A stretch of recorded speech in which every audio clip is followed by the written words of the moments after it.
Welcome. This is indeed Full Court Passport. That is Boki Nachbar. I'm Ric Bucher. And our special guest, the head coach of the Wisconsin Herd. We know him in so many other ways than that. But I'll start with Beno Udrih, head coach of the Wisconsin Herd, two-time NBA champion, 13 years in the NBA, has won championships in at least 3 different countries, if I'm not mistaken. And perhaps his greatest claim to fame is that he is the part-time shooting coach of one Chance Bucher, now playing collegiately. So with that, Beno, it's so good to see you. Welcome. Good to see you guys too. Thanks for having me. Of course, Beno. Thanks for taking the time. You and me, we go way back. I don't even know when was the first time that we met or that we played together, but it's been probably close to 30 plus years now. Probably. So it's been a lot. But I just want to know, because you're in a little bit of a specific situation where you're, as a European player, played in the NBA, came back in Europe, and then, once you became a coach of a G League. So it's kind of rare that we see this kind of a pattern from a player/coach. So my question is, how was that adjustment like for you, and how do you enjoy it? Yeah, I mean, I always, even when I was playing, I always wanted to be I knew I want to be a coach. And towards the end of my career, I kind of started feeling like there's something like, when I start playing basketball and I kind of start feeling that I'm going to be successful because I really wanted to be a good basketball player and successful. I start feeling, okay, I have the same hunger in to become a coach. And as a player, I always was like I had good coaches, I had okay coaches, I had bad coaches, as we all did. And like always, when I was going through coaches that were not giving me what I needed, I was like, okay, there's something missing. I needed that. So that's why I wanted to get into coaching, and just like I want to help these players be better, not in, a couple years, but like right now, right away. Like there's just teaching them all these little fundamentals, details of the game, and transition, yeah, it's been hard, and like you said, like it's different, but set a goal for myself, to try to become the first European-born ex-NBA player to be a head coach in the NBA. So, you can control the way your path brings you to that. And like after COVID, I got a assistant player development coach with the Pelicans, and that again, my path was weird because being still on the court playing with the guys, I break my leg. My worst injury in my career happens being a coach, not a player. So, and then left the Pelicans, went scouting for a year, pro scouting with the Atlanta Hawks, and then got this opportunity to join the Bucks and the Wisconsin Herd. And here we are. Yeah. You've been incredibly successful there. And I wonder, what was the biggest challenge in going from being a player, not just to a development coach or any of that, but you are the head coach, you're running the show? hmm I mean, I think the biggest thing being a head coach is like it's actually managing, different sides of basketball. You're managing the medical, managing the coaching staff. Then you got to talk to the GM, constantly, because especially in the G League, there's so much movement. Like it's a constant conversation every day, couple times a day. My wife's actually jealous on my because I talk to my GM more than I talk to her. So, and then obviously managing players, we all know that like players, like everybody has a different mind and different, feelings and all this stuff. So you got to manage all of Yeah. those, so Well, and that is the biggest thing. I wonder about that because you came up, I don't want to age you, but like you came up in a different era. What are hmm you finding how do you go about connecting to players that have come up in this generation? Mm. Yeah, I mean, I feel like communication is always the key. Um, And we all, like, a lot of people think communication is just talking to players, but it's actually listening too. So, I try to talk to them. I bring them to one-on-one meetings, and like just talk to them and just like, hey, what's going on? What are your expectations? I have a couple players this year that been drafted, like even lottery picks, and like I asked them, hey, what were your expectations when you got drafted? Well, okay, now that that's gone, like, and you're out of the league basically, and you're in the G League, what are your expectations now? Yeah. What did you learn about the league in general, and like, what are your goals? I mean, a lot of people, I uh, think that expectation and goals are the same thing, but they're not. So just little things like, what did you learn? What do you want to achieve? Because a lot of players, when they go through that, I think I got to go to the G League, got to showcase myself, I got to score 20 plus points. But like, historically, whoever is a MVP of the G League or the leading scorer of the G League doesn't get a call up.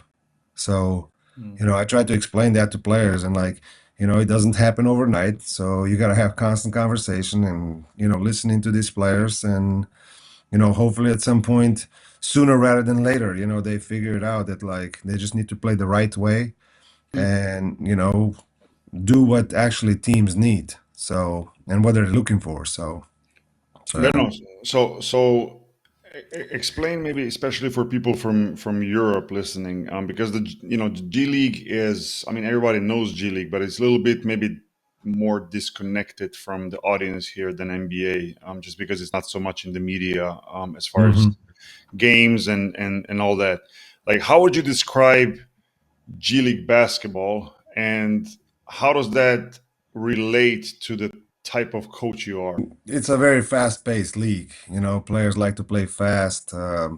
Players are hungry, obviously, to get to the next stage. And that's fine. But like, again, that brings the point that I was trying to say earlier, that like, you can't just go out there and try to score 40, or 30. Like, you gotta play the right way, and that's what I'm trying to bring from my experience, being from Europe. Like, move the ball side to side. I try to put like the offense, that it's kind of a flowing offense, just continuous movement, that everybody is involved, everybody gets to touch the ball. Like, I feel like in a lot of, like, just the way basketball now is like a lot of passing wing to wing, but the ball never gets to the corner. So the corner guys don't feel like as involved. So then they're just creeping up, creeping up. Now the spacing is bad.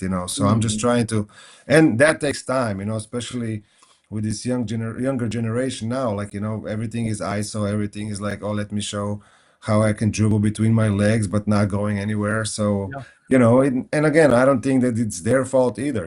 I feel like I just try to like bring it back a little bit, but still let them play fast.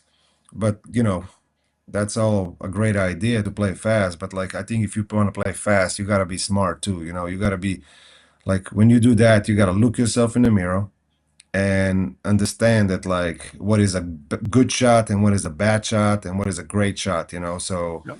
if you can accept that, then you can do that. But like, otherwise, like, we gotta try to find out somebody else that can do. We're watching, It's a cruel business. no doubt.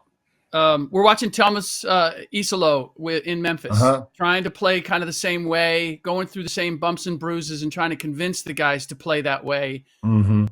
Having played in the NBA, having been a champion, Mm-hmm. does that help you at all in selling and convincing these guys? Look, this is because I think this is what everybody in the NBA is going toward, right?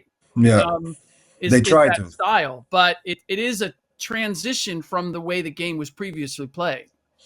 I mean, yeah, it's definitely a transition, and it's hard. It's not easy.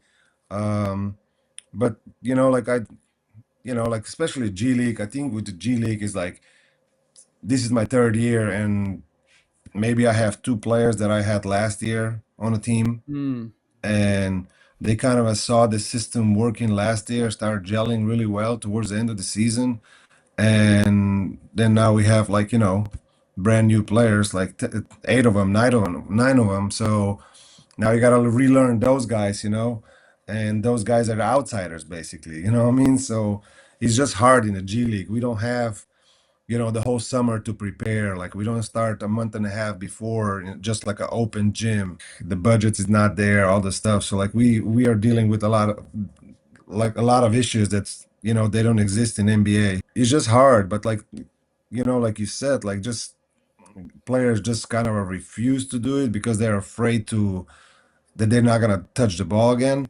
They just gotta trust, and that's a big thing about just basketball now, like trust, trust the next guy. And I feel like this system, what it does, it just helps everybody, like I said earlier, touch the ball.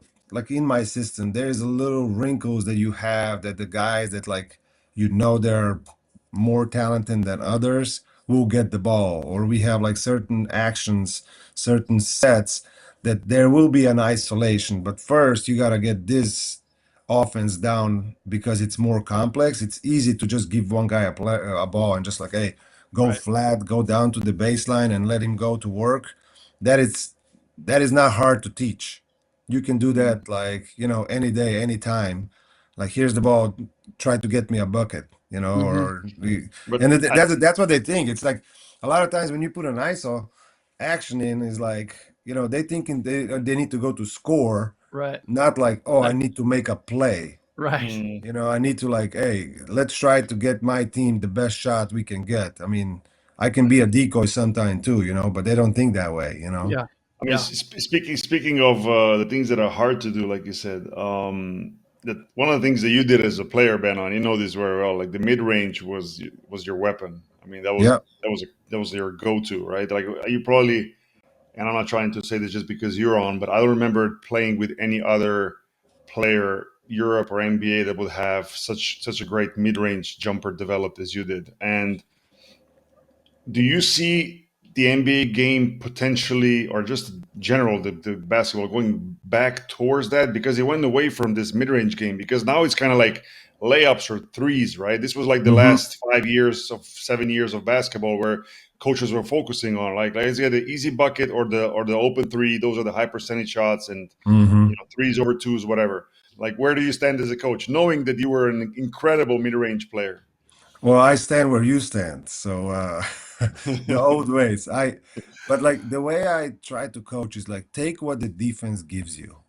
Hmm. All right. And what is the defense a lot of time gives you is the mid range. Mm. Right. So that is like my whole thing is like when you come on, let's say we play pick and roll, middle side, doesn't matter.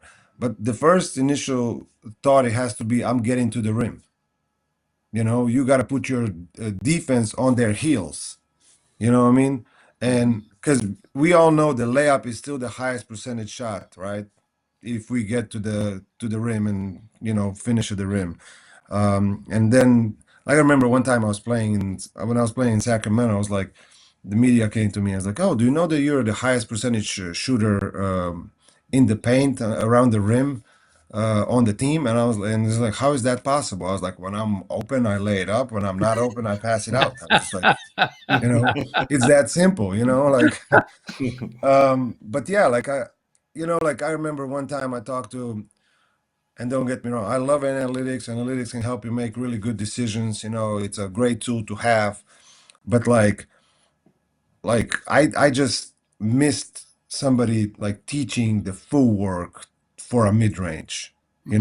The time, the momentum into the mid range, the how you like get the defense not able to contest the mid range. You know what I mean? Like you coming off a pick and roll, if you go sideways, and defense goes over the screen. If you go sideways, the defense is gonna still be in your peripheral vision. So your shot percentage is going down. But if you go towards the basket, they're behind you. You don't see them. You're fine. So again, nobody teaches how to properly shoot a mid range. So let's say I remember I talked to an analytical person. I was like, oh, if you shoot certain percentages from mid range and certain percentage from three, we don't want you to take mid range. I'm like, what? It's a wide open shot. But the problem then I start paying attention to is like when players took the mid-range shot, they were not a proper mid-range shot, just like they shoot threes, 1-2, or jump stop and shot straight up, straight down. They were either falling off of 1 foot sideways, Fading.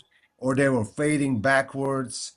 And yes, then or they were getting like guards were getting too deep, and now the big guys in front of them, and they contest the shot. Now you got to shoot a little bit higher arc, so the percentages go down.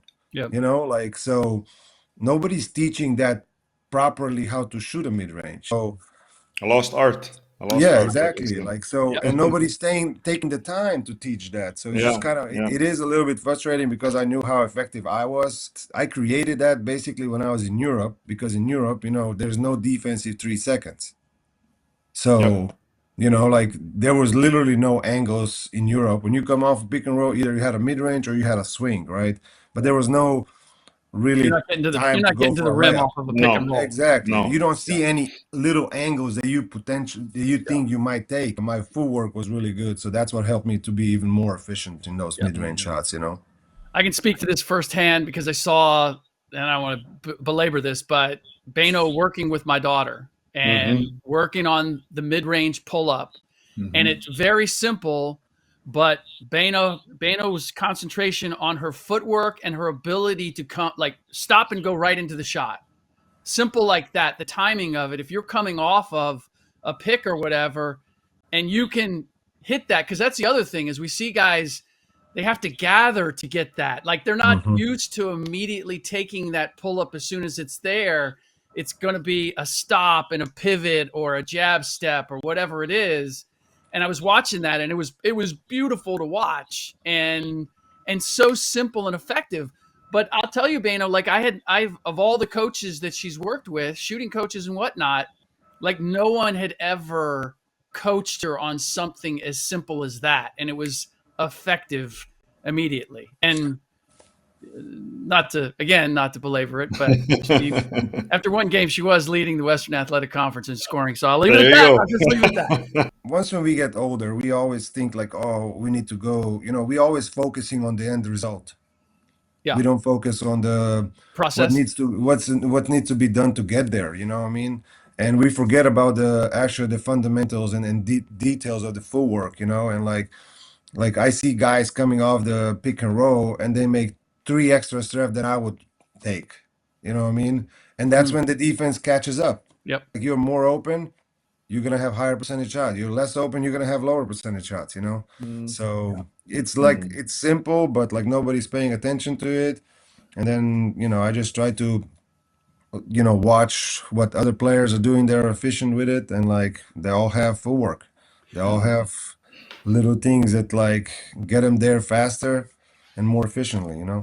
I am seeing more and more international players, obviously in the NBA, but being valued by teams that previously never valued them or went that direction.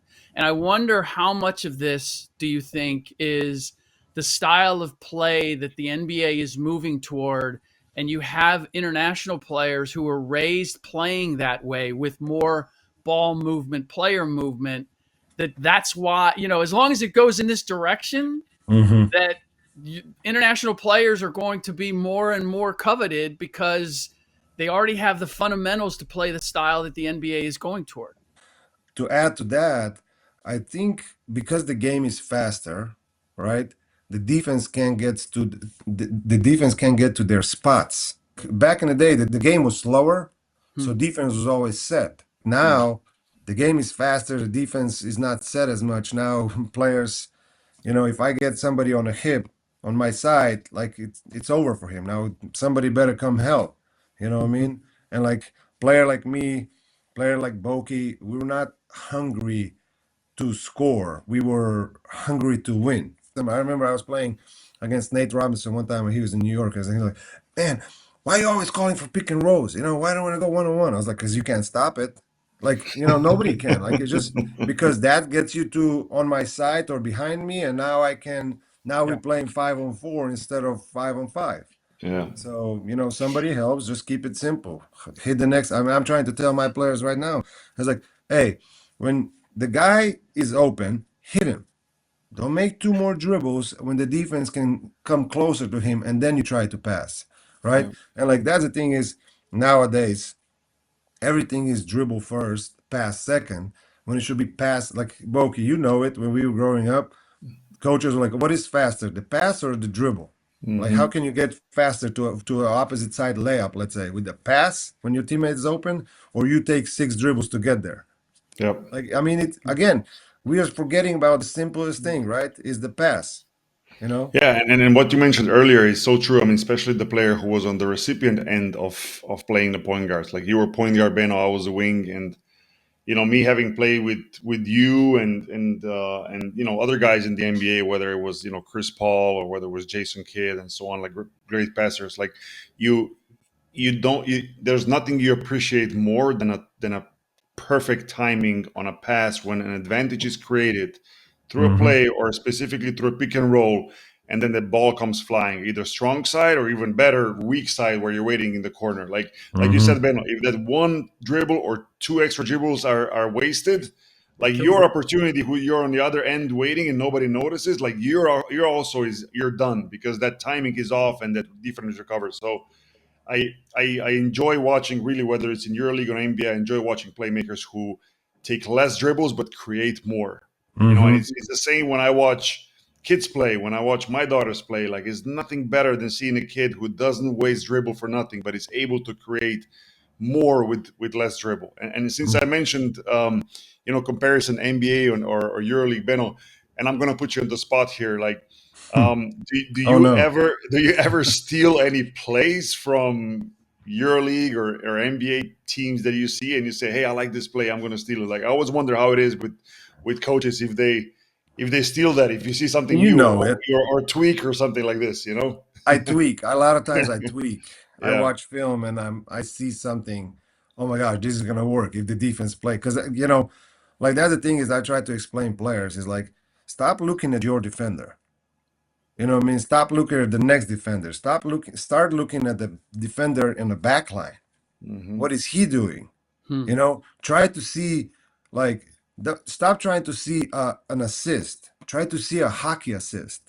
Hmm. You know what I mean? The next layer to it. You know what You're I leading mean? a revolution, Beno. You know that. Like But I'm just saying, like, and getting I'm just trying players to to teach. think that way that have made it to the NBA or to professional basketball that's a little bit foreign, I would say, to probably, I don't know, what percentage would you put on it? Not 90 Yeah. percent of the players came Probably, up yeah. this way with a different mindset. Yeah. Yeah, I mean, I'm just thinking about it, and it's just like, okay, I see something, and then they don't see it, and again, that's why I wanted to become a coach because I want to help players be better, and like my whole thing is like, I don't want to like, let's say we could put a 20-year-old player, and he's working out every day, he's putting time in, he's getting better every day. There's no doubt in it, in that. But the thing is like, is he working on the right thing Yeah. to get him better faster? Like all the players, we say players are in their prime between 27, 32, 28, 32, whatever, right? That's their prime. So my whole thought process behind it, if you work on the fundamentals and little details, the angles, the timing of it, stuff like that, seeing what I just explained, not the assist, but the hockey assist, like if they start thinking that way, like the player, instead of, let's say it's 20-year-old player, instead of him figuring it out on him by himself at 27, 28, that maybe is already too late, he might get there at 23, Hmm. 24.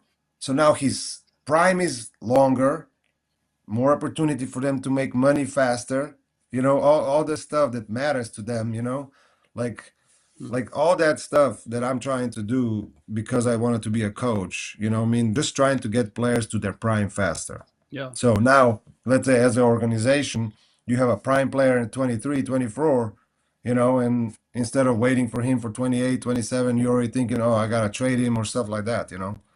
So, Hmm. yeah, that's my whole thought process behind it. How long do you think it's going to take for you to get where you want to go?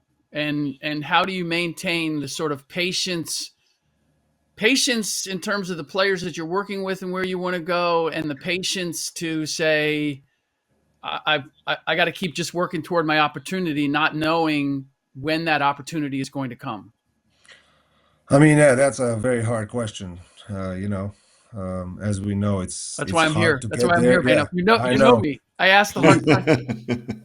Listen, it's a privilege that I am here where I am today. I always say there's only 60, you know, head coaching jobs in a professional basketball in the United States, pretty much, right? 30 in NBA, 30 in, actually 30, 61, because 31 in G League. So I am fortunate enough to get this opportunity to be here. But obviously, like I mentioned earlier, my goal is to be, in the NBA at some point. So when it will come, I don't know. I hope it comes, sooner rather than later, because I really I feel like being here for 3 years in the G League, I figured out how to manage everybody. And I think in NBA you even have more help than you do here in G League because you have bigger staff. Organization is just bigger in general. So again, like I'm happy I'm here, but like obviously I'm hungry. So like we all are. We all want to grow. We all gonna get Yeah. better and help players. Before we let you go, what in your playing experience have you found has been the most valuable to you as a head coach? Whether it was a coach that you had, or players that you played with, or just a situation. What have you found that you draw on the most that has been helpful in your current position? I feel like oh I mean just growing up overseas, like I had one coach that uh, took me under the wing and taught me all those little details that helped me then grow and like learn more Who about was it. that? Who was that, Boki, Beno? that was Boki, you know him, Bostjan. Yeah, yeah, of course. Yeah, and then and that was when we were a really young age, and he kind of took me under the wing and just tried to teach me every angles and details and stuff like that. And then I just expand onto that, right? And then I had a coach that we would all say like in Europe is Mago Sagadin, right? He was really hard on me. Like I remember one time I'm bringing the ball across the court, I'm getting full pressure, and I'm 18. I'm skinny. I was like very light, and this player is very physical. He's pushing me and stuff, and I take probably 10 dribbles to get over the half court to get us in the offense, and he blows a whistle. And I'm like, everybody's like, well, what's happening, right? And he's like walking around in Boki, as you know, with him, like walking around. He's like waving his arms, and we're all like, what's happening? Like, why did he blow a whistle? Like, we're in a set. He's like, are you crazy? You're not allowed to make that many dribbles in a month. Like, not in one offense. So, like, but it was constant. Like, and what I appreciated with him is like, there was literally, and I always say that like if I want my player to run to a corner every time, right? Every time he doesn't, I have to tell him. You know what I mean? Every time. So like I feel like if I tell player to do that and then player gets to a point that he's tired of hearing me telling him and now he's doing it to shut me up, well, I'm winning, right? It's like it's good for the team, but like, you know what I mean? Now he's doing what I want him to do. Like, but he's doing it to despite me. Yeah, That's fine, but he's still doing it what I'm doing, right? you'll But like take. that's what I learned from him. He was constantly on me every day. I was in meeting with him and all the stuff. So that's what I appreciate, with him. And then, that helped me, that gave me the foundation, you know what I mean? And then coming to the Spurs, with Pop, like I love that there was no double standards.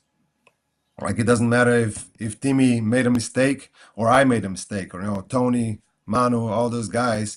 Like he was teaching, he was coaching. Those constant conversations, and he didn't care about hurting feelings. Nowadays we have to, think about that a little bit. We have to word it the right way or deliver it in a different way, and just being around that, like I can deliver the message in a nice way, but still get my point across. So yeah, Pop, and then obviously Spo. I played there for a short stint, but I think Spo does a really good job, and and then with Stan, like I feel with Stan, just he brought me into the coaching, like he got me the first opportunity in the NBA. In the whole process, you just learn what's you think it will work, what is not gonna work, and just growing in that aspect of it. I'm just fortunate again that I got all these opportunities and all these people to learn for, good or bad. Beno, before we let you go, I gotta ask one more question. Yep. Towards the end of your career, you spent some time also. I think it was a season with Žalgiris Yep. in EuroLeague, and you Mm. guys went to the Final Four that year, which is incredible. For the, Hmm. let's call it, at least back then. Now the club has grown, but let's say a smaller team from the budget standpoint. Hmm. Just want to hear you talk about that experience really quickly before we wrap it up. I mean, yeah, the experience was great. I think the way the Žalgiris runs their organization is amazing. It's like very similar to pretty much to NBA private playing facility 24/7. The fans are amazing. They're involved from an hour before the game, not the whole game. So, and then an hour after more. So they live and die the green. So just to be a part there, like, was great. Just learning about Sharas, like he was like one of the best players me growing up in EuroLeague. Like I put a lot of attention to ATOs, meaning like timeout plays, because we were, I think, seventh seed at that time, and we played Olympiacos, and we kicked them out to get to the Final Four. But like there was a 8th, 9th, 10th, 11th, even 12th team, maybe their plus minus for the whole season as a team was better than ours. Like, and we won so many close games because of our ATOs, because obviously Sharas was a point guard too, and he sees the game really well, and he sees how the deep, again, he I think he's thinking very similar to me. He was just watching defense, not his defender, not the next defender, but the third layer of defense, right? That's why he was able to tear defenses apart. So in during the game, he sees that, and he just draws one. He knows exactly which ATO is going to work for that certain defense because that's what he sees, and that's why we won a lot of close games, and that's why our plus minus wasn't as big as the others, because we won a lot of close games, Yeah. and that's what got us in a position, to be good.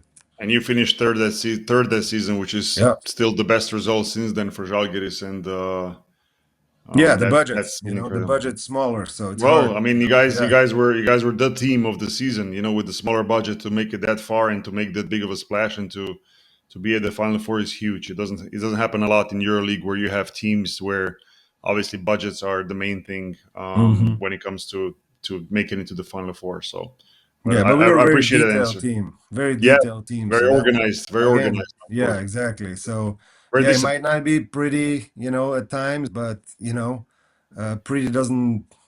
Most of the time, pretty doesn't wins you a lot of games. It wins you some, but I think you need to have a little bit of both now. So Yeah. For sure. yeah. Beno, thank you so much for taking the time. It was great catching up with you. It's great seeing you. Continued success in Wisconsin, and I know that I speak for both myself and Boki when we say that we look forward to seeing you at the next level, running a team, and then we'll have to have you back on to talk Anytime, guys. Anytime. about Thanks that for level. having me. Yeah, Thanks, this is Beno. great. I love Thanks. talking basketball, as you guys know. So let's do it again sooner rather than later. Sounds For good. sure. For All sure. right, guys. Appreciate that. Thank you. All Thanks, right. Beno. See Take you, care. Beno. Take care, guys. All right.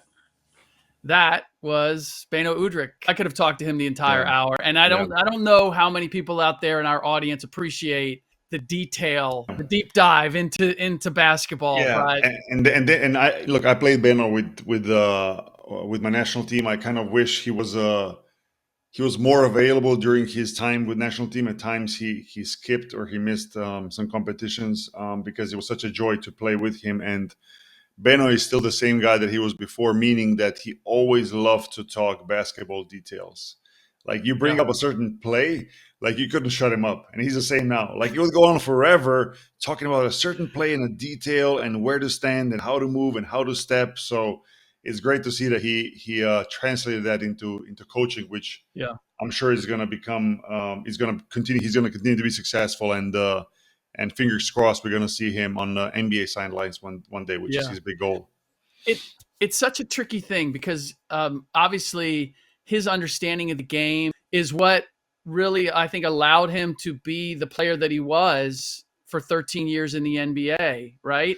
And that does translate to, I think those type of players usually make the best coaches because they understand how you can elevate talent by paying attention to the details. But it's also the challenge is finding players that will buy into that and finding talented players that will buy into that. Because as he was saying, like, and I understand it. I've watched it year after year after year. You have great players who have taken advantage of their natural talent for years, and then they get to a certain level, and it's like, no, you need more than that. And they've never had to develop the little simple things of the game that are going to make the difference at that level. And like Beno described himself, like he wants to be the first coach that is European born, played in the NBA, played the EuroLeague, and then he's now in G League. And I think, he can bring so much to the game and to the coaching because his experience is really unique in that sense. So I think coaches like this could be potentially in a great position just because of, like we spoke in the past, Rick, like the direction that the game is going, and their understanding of this more internationally inclined game is going to be basically second to none just because they lived it and they grew up with it. So this next topic, I wanted to ask Beno about, but since he is also part of an NBA team, a rival NBA team, I felt like we couldn't go there. And that's talking about Luka Doncic, now with the Los Angeles Lakers, obviously previously with the Dallas Mavericks, one of the big stories last year when he was traded for Anthony Davis and Max Christie. But I want to ask you, because we haven't really talked about this, and I've just thought, not just as somebody who played in the NBA and continues to watch and follow it, but also as a fellow Slovenian, like what was it like for you to watch that whole saga of seeing what Luka did in Dallas and then sort of the recriminations from the Dallas Mavericks about him, and then obviously watching the heartbreak for him in being traded away? What was that like for you as a Slovenian? I mean, I honestly, just because I am a former basketball player and I lived it. I've been traded, so I kind of removed my emotions from it. I've seen other people getting very emotional about it, Slovenian fans or whatnot. Just getting really angry at Dallas Mavericks for putting Luka in this situation. Some of them even felt Luka was like intentionally embarrassed for whatever was in the background. I think in general, people, including myself, were like waiting for more stuff to come out, why that trade was really made, because it did make sense. And for majority of people, maybe myself included, still doesn't make sense. And 6 months later, or whatever we are now, 10 months later, it doesn't matter. Like, and I think that I was not surprised by the fact that it affected Luka just because of what he went through before, meaning European player who played for the big team, related with Real Madrid, like it's his own club that he belongs forever. Like he will always watch Real Madrid games, go to games, watch soccer games, support that club from afar.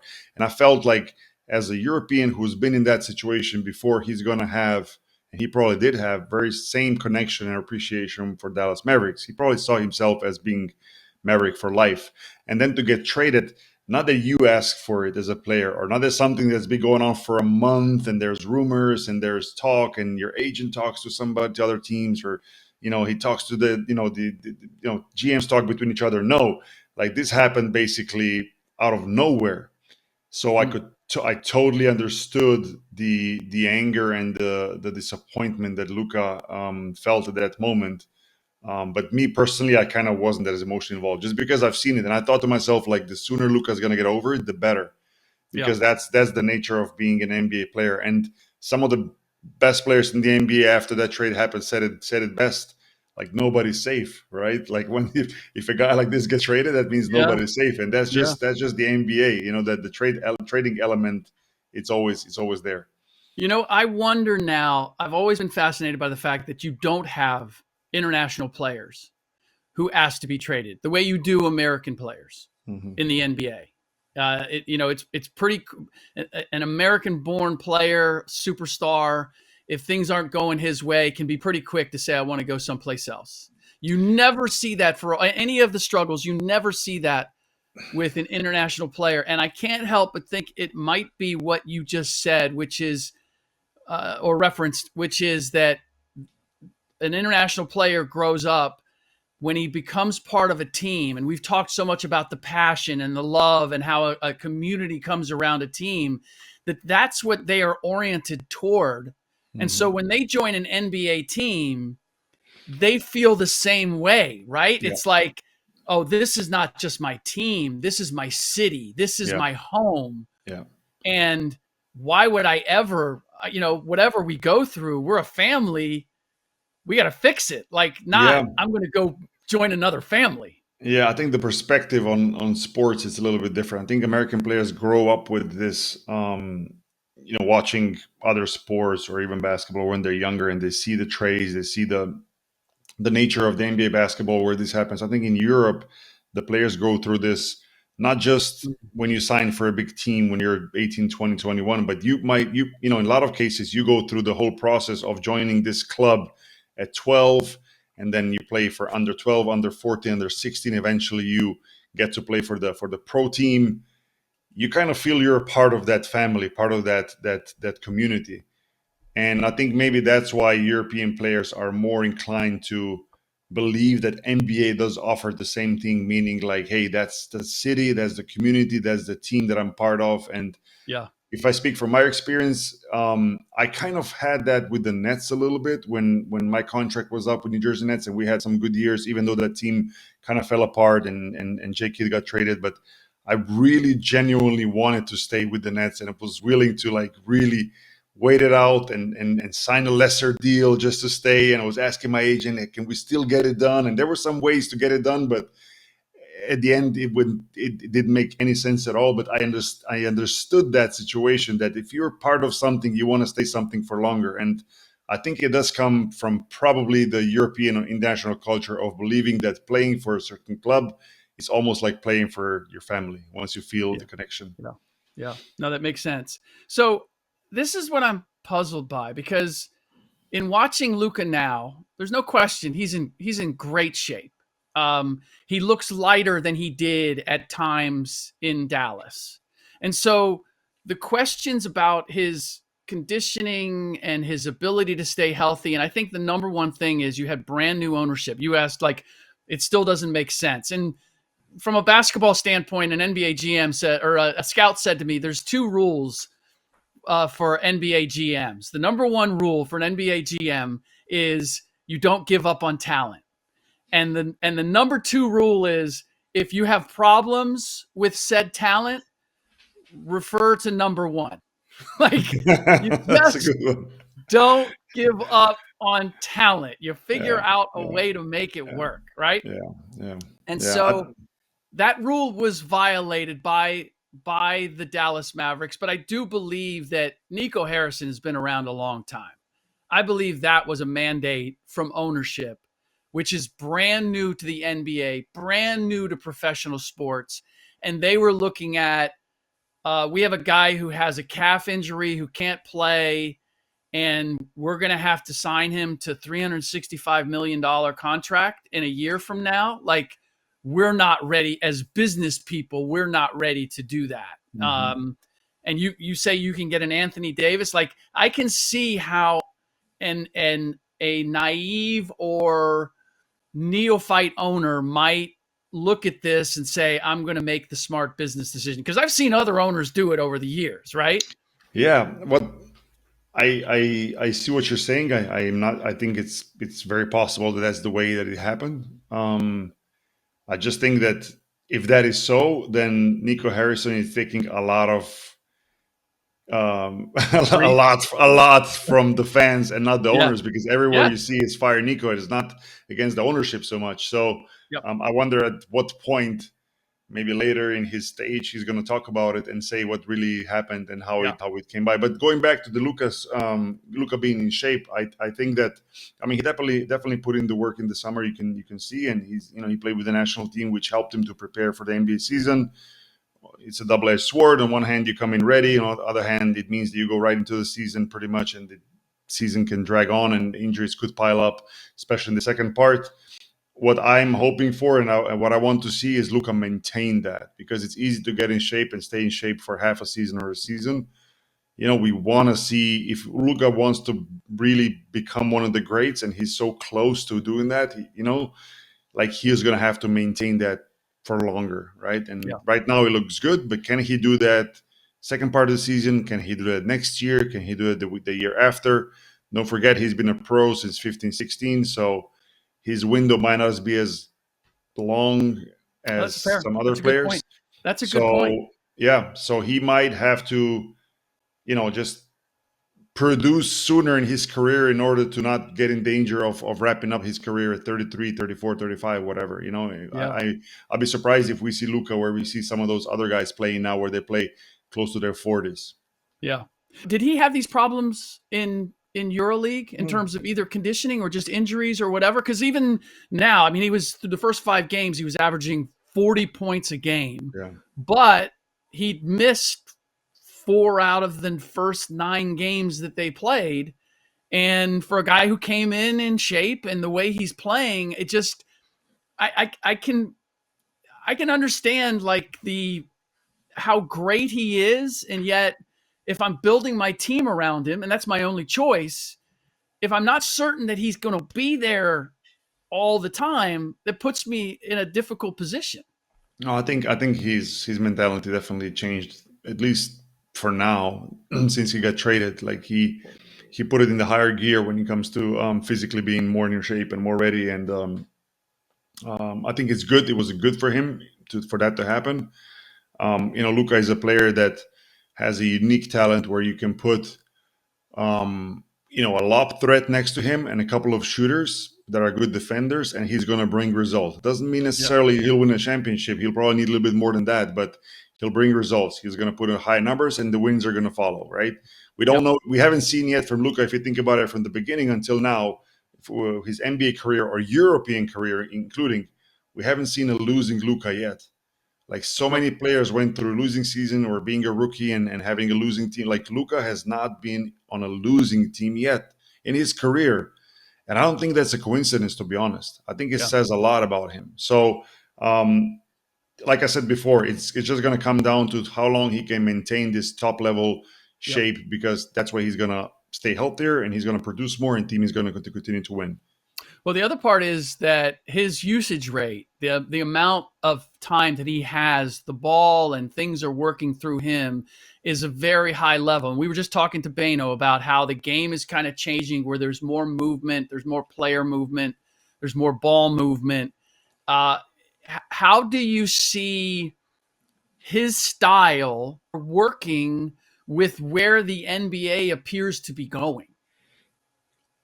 Could be problematic down the line. Could be, because Luka is very ball dominant, and at times he likes to play at his pace.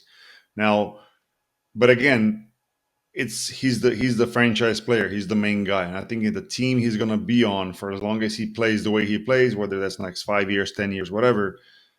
He's gonna dictate how that team plays. So his team might play differently than what the trend is in the NBA, but it's going to be so important that the teams are going to surround him with players not just that fit certain profile of a player, meaning a defender, shooters, lob threats, but also players that are going to live with the fact that they're going to touch ball less. I don't mean less, they're going to shoot less, but touch ball for less seconds, because Luka's going to eat up 12, 14, 16, 20 seconds of having the ball in his hands, and then he's going to create something incredible that is going to lead to a score. But you got to be a certain type of player to understand that I'm not going to have the ball in my hands so much. I might get open shots, but I'm not going to be the one creating. And that might be something different than what we see in the NBA at least as how the NBA is changing towards a more ball movement, player movement type of basketball. Yeah. And when he was playing in EuroLeague, because I'm just not, I didn't Yeah. watch him all that much. What was the style of play? Was he as ball dominant there as he has been in the NBA? Well, not as much because he was young. He was younger on that Real Madrid team, younger player, so he didn't play as many minutes. As the couple of seasons that he played there, the seasons went on, he played more. But when he did play, and he played, like I said, he played a lot in his last year, especially. You could see that he likes to have the ball in his hands a lot. But again, the team understood that, even though they had stars for EuroLeague level stars on that team, they understood it because he was highly effective. And in EuroLeague, as we spoke before, Rick, it's all about winning at the end of the day. There's no rebuild process. Let's wait 3 years till we get good and so on. No, it's about winning. And if you have a young kid that is 17, 18, that is, dominant on the ball, but is bringing you wins, you better get in line, because that coach is going to be behind that player because he's winning games for him, and that's all that matters. What I want to do is I want to play the conversation that I had with Choma Cicelo after a recent visit to the Bay Area about being an international coach and the challenges and the difference between being an NBA coach and a EuroLeague coach. We will save that for the next episode. I do want to get to the game of the week, El Clasico. I felt the stunning aspect of it for the home crowd. Yeah, because I expected more from the game, so to say. And by that, what I mean is that the game would be closer. I understood Barca is struggling at the moment. They haven't started the season well, both in the Spanish league, in the ACB, and in the EuroLeague. But man, Real Madrid, they had a brilliant first quarter and never looked back. Like, they looked probably best we've seen them this year, I would think. And their talent that they have on the roster came out and it shined. So unfortunately, it was in El Clasico where you expect a tighter game, but this time, even though the game was played in Barcelona, I attended the game in person. I can tell you that it was, I would say, it was less than what people expected from being a closer game that many people thought, including myself. It felt like Barcelona was on the edge of making a run, and every single time Real Madrid would hit three. Yeah. Every single time. They get it to 11, and you'd think, okay, one possession, we get it to single, you know how it goes. Of course. Psychologically, you get it to single digits, and you're like, okay, we're right there, right? And I mean, every time, and whether it was Campazzo or it was Trey Lyles, whoever. Mario Hezonja had made some big shows. Yeah.